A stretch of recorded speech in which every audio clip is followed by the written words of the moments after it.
and welcome to the fall finale of Leatherneck Insider. I'm Kylie Rogers. And I'm Joe Music.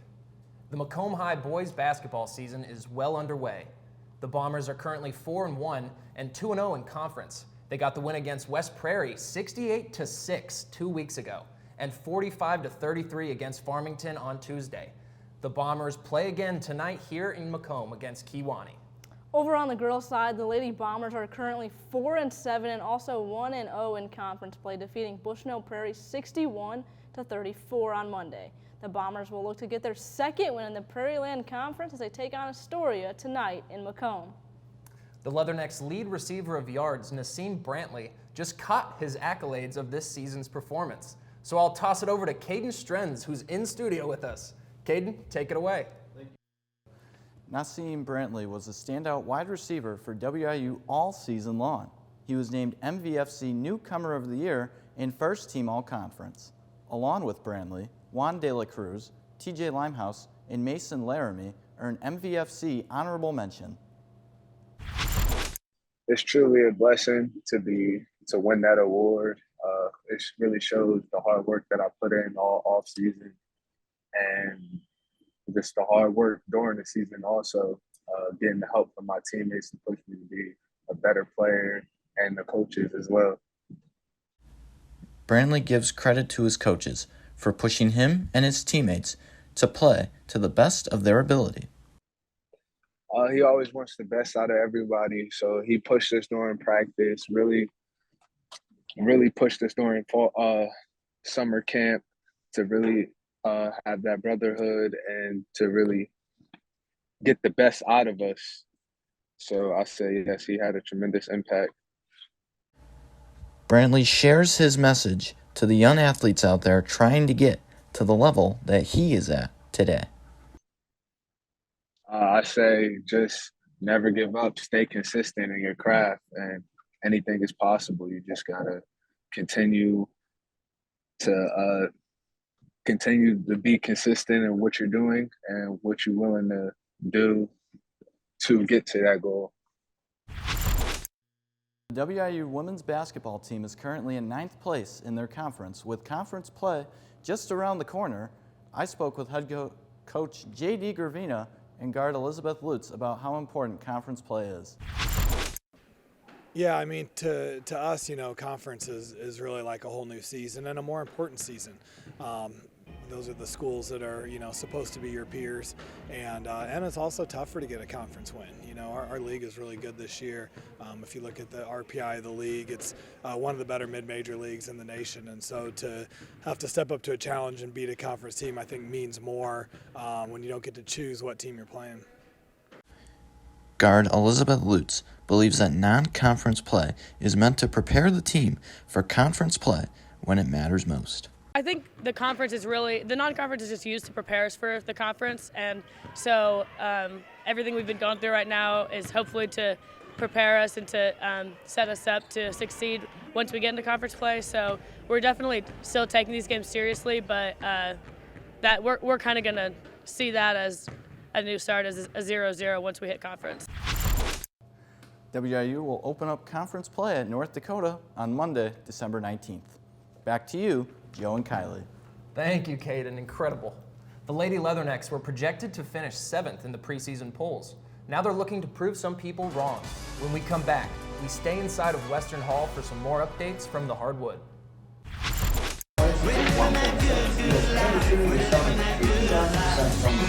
Not W? It's not W, it's W. W. W. That's what I've been stressing out about the most so far. It's saying W because I know it's something you're going to say there. Yeah, we've been ready. They're like, we're waiting on, what are we waiting on? They haven't said it. I'll tell them we're ready to go. We can start.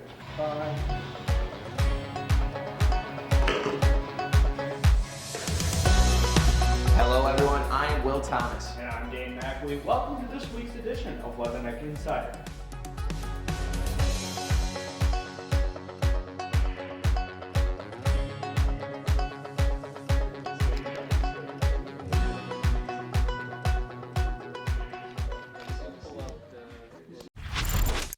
Welcome back. After starting the season 2-0, the WIU men's basketball team has snapped their 4-game losing streak after beating Southern Indiana November 30th. Leatherneck insider reporter Peyton Hutchins tells us more about the start to the season so far. After starting the year off 2-4, the Western Illinois men's basketball team has now won back-to-back games to even their record at 500. During the win streak, Trenton Massner has led the way for the Leathernecks, scoring 48 points during those 2 games. Trenton taught us about what it's like being with new teammates this season after a roster shakeup from a year ago. It's been a lot of fun just being one of the guys that has been here last year, and like Q's been here too with us too. So me and him were already familiar with each other, but it's just fun. Just kind of everybody's been really trying hard just to buy into what Coach has been saying as fast as possible, because we have a lot of our better players and more veteran players are seniors.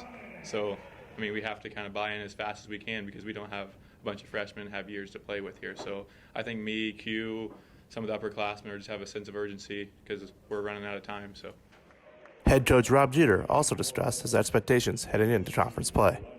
Yeah, so the expectation for last year's group was, okay, we're going to put the ball in the basket, and we did that. I think this year the expectation is we're going to try to take points off of the board for the other team. So that's the expectation. Now we have to live up to those expectations. I just think this group, the way it was put together and what we're showing so far in practice, is that we can switch some things because we're not as big. We're similar sizes. That we're a different matchup. I think on both sides of the basketball. Offensively, we can post up multiple people. We can score from outside. The defensive side, we'll have multiple people guarding guys inside and out on the perimeter. So I think we're just a little more versatile. For Leatherneck Insider, I'm Peyton Hutchins. Thank you, Peyton. The Leathernecks are only a few weeks away from the start of conference play and are back in action today at 2 p.m. as they take on Eastern Illinois. Good luck, gentlemen. In additional men's basketball news, Trenton Massner was named the Summit League Peak Performer of the Week. He averaged 24 points with 6.5 rebounds per game. Incredible work, Trenton. Number 5 on the court, number 1 in the Summit League Performer of the Week. While her time as a Leatherneck may officially be over, Amy Andrews continues to pick up more accolades for her success at WIU. This week, she added another trophy to her collection as she was named to the All-West Region second team. This award has capped off the greatest women's soccer career in school history. Andrews will go down in the record books as WIU's all-time leading goal scorer and holds single-season records for points, points per game, goals, and goals per game. Congratulations on a phenomenal career at Western and best of luck in the future. December 4th was a record-setting day for 4 members of the WIU track and field team. Reporter Avery Thompson has more on what went down. The WIU track and field team kicked off their season with some newcomers putting their name on the record books at the John Coughlin Invite in Normal, Illinois. Freshman Nikita Kessling placed second in long jump and tied for 5th for the school record. Polina Luher and Emma Punks both tied for 6th in school history for women's pole vault. Logan Lommel and Richard Brown also made it to the record books, Lommel placing 1st in men's 1,000 meter with Brown right behind him in 2nd, and joined Lommel for 8th fastest 1,000 meter in WIU history. Their next meet is Saturday, December 10th at Iowa City, Iowa. Truly impressive stuff. I once broke a record. Really? What'd you do? Sit on it? Boom. And when we come back, I'll be talking to my therapist. Stay with us.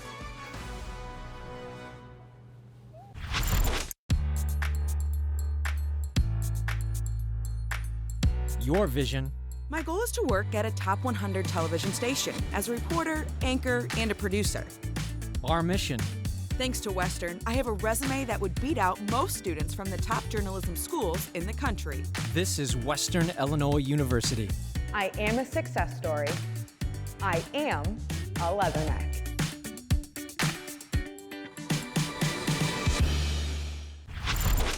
Welcome back to Leatherneck Insider, your sports provider. Don't think we forgot about the LI Athlete of the Week, because in this edition, we not only bring you 1, but 2. Logan Lamel is first as he broke the school's 10K record with a time of 31 minutes and 20 seconds, placing 108th overall in the NCAA Regional. The record was set 46 years ago by Dan Albert. Congratulations, Logan. The second LI Athlete of the Week winner we had over break was running back Aaron Collins. Collins had 33 carries and rushed for 163 yards, the most by a Western running back since 2016. On top of that, Collins also recently announced that he is declaring for the 2023 NFL Draft along with lineman Cam Washington. Best of luck at Pro Day, guys. Now let's think warm and look ahead to spring sports. The Western Illinois baseball team was ranked 11th in the 2022 early signing period recruiting class rankings. The signees include Grant Palmer, Jason Buell, Mason Telford, and Maxton Pollied. These new additions are going to bring a ton of excitement to Alfred D. Boyer Stadium. Hey, Kylie, do you know why a pitcher only raises one leg when he throws? Joe, enlighten me. I have no idea. Well, because if he raised both, then he'd fall down. When we come back, we check in with Stool Boy. Taking me home, taking me home. Here, I engineer the future. Taking me home, bring me back. Here, I have countless opportunities. Taking me home, bring me back. Here, I do research. Right here at Western. The final time this semester, we now bring you Stool Boy Sports. This week, he discusses the college football playoff and the latest MLB offseason signings. Hello, Leatherneck Nation. I hope you all had a great break and that you all have a good finals week. Speaking of break, over holiday break, we are going to get a great slate of college football games, especially with the top 4 teams in the college football playoff. The first matchup on New Year's Eve will feature Michigan and TCU. The back-to-back Big Ten champs will move on to the national championship game. As Charles Barkley likes to say, I guarantee that Michigan will beat TCU. I just don't think that TCU can compete with a team that is so dominant up front on the defensive and offensive line. Speaking of dominating the line, Georgia and Ohio State will end New Year's Eve with a great game. I believe that this is the perfect story to write if I'm Ohio State. Although it will be tough, I see Ohio State upsetting Georgia and having a rematch with the Michigan Wolverines in the national championship game. I hate to say it, but my national champion is Ohio State. They get a second chance with USC losing, and I think they'll capitalize off of their opportunity given to them. Speaking of opportunities given to them, the New York Mets just signed Justin Verlander to a 2-year, $86 million contract. The Mets are, in my opinion, the favorite to win the World Series. By adding Verlander, and along with those bats that they have, I don't see why they don't beat the Dodgers, who tend to choke all the time in the postseason. Speaking of the Dodgers, former Dodger Trey Turner is a rich man now after signing an 11-year, $300 million contract with the Phillies. The Phillies and Mets will meet in the NLCS in 2023. I guarantee it. That'll wrap up the final episode of Stool Boy Sports this semester. Tune back in next semester to see more of Stool Boy Sports. Kylie and Joe, what do you guys think of the MLB offseason signings so far? Pretty wild that Arson Judge may be going to the Giants.